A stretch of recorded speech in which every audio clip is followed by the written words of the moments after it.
Next, we need to be able to make suggestions to others, possibly your line manager and possibly colleagues, on ways of improving your customer services. So even if your company is already well known for good quality customer services, there's always room and there's always ways of improving. So always follow up with your customers. So when they've lodged a complaint, for example, you need to make sure that they're aware that you are acting upon it and that you give them regular feedback.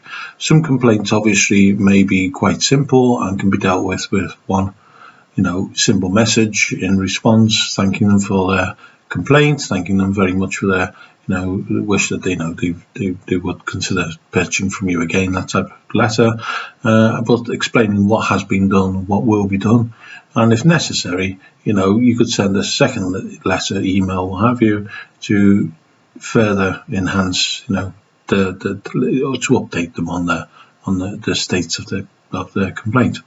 Keeping an eye on your customers. So, customer service is always fluid.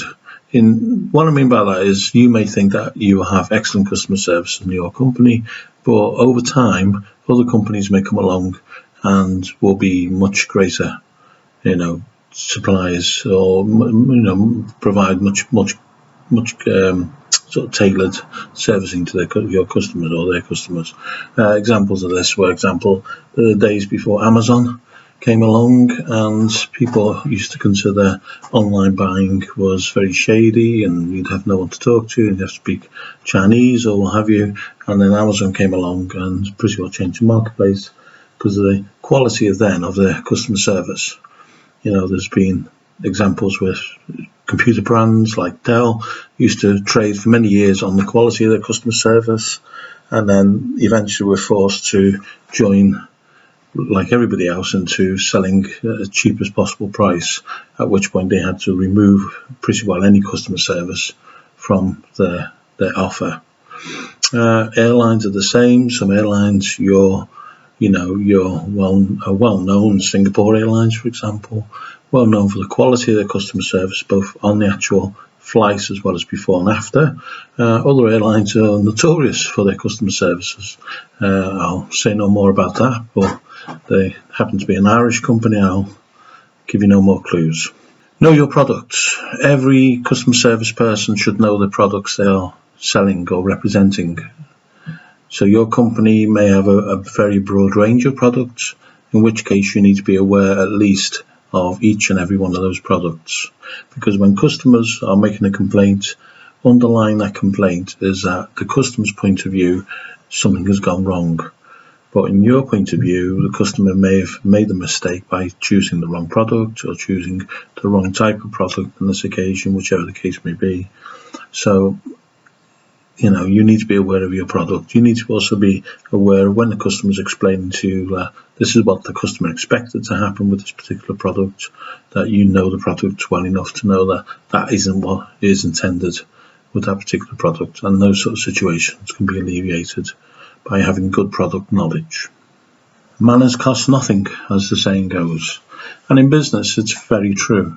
Manners take just a second extra, maybe in the conversation, to express, to welcome a person, to leave them with a sort of goodbye, and in the meantime to treat them, with the respect, if nothing else, to listen to them, to actually trying to understand and empathise in their situation, whereas to not have, basic courtesy when dealing with customers can often, enrage customers, because they're very much expecting, the response from you to go either positive or to become very sort of denial and accusing the customer. So customers are very on edge anyway, and very often in these situations, a simple polite introduction or simple polite hello puts people on edge straight away, and they know exactly where they're coming from.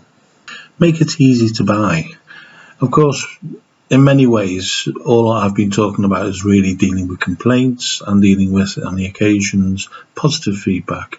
But a lot of customer service is not about that at all. Customers are often put off by certain things, which the customer service team should be able to feed back to the producers or the teams who develop these situations. For example, the website might be off-putting for some reason, or the marketing material might be off-putting. There might be reasons, or feedback come to your team which suggests an improvement, and that should be forwarded on to somebody appropriate. So the general theme of make it easy to buy is don't put barriers in the way for customers. So if somebody wishes to buy an item off you, don't expect them to sign up to become a member of your website, give them the name and address and telephone number and all that before they can even get a price for postage. Make it easy for them to see, be competitive, and make it as a relaxing environment as possible for them to be able to buy off you. So don't chase your customers away by making it easy for you, or just making it, following what you think are logical procedures. So get involved. Every member of staff should have a voice. And when you speak to customers, you can learn things from customers. So rather than just shake that off and say, well, no one's going to be interested in what I've learned, pass that forward. So feed it forward to other people. Share it with members of your own team and see what they think about it. Or pass it forward or higher up the chain of management and propose to somebody superior to yourself that might be a suggested alteration to something that affects the customers. If you can, be creative.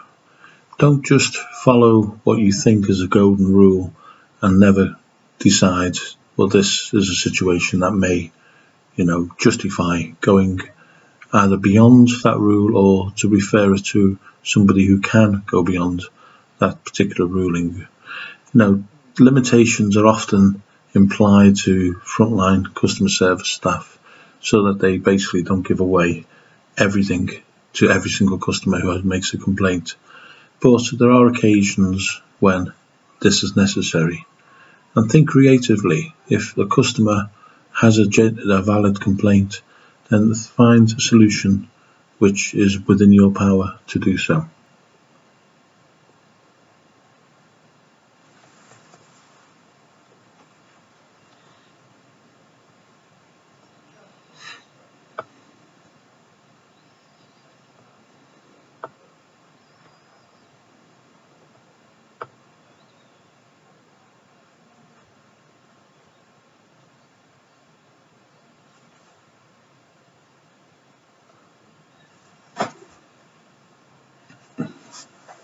Last point, don't be afraid to speak up if you think you do have a valid point. Always share information. Even a simple janitor, cleaner, can sometimes see things different from other people, which has a bearing in the way you treat your customers.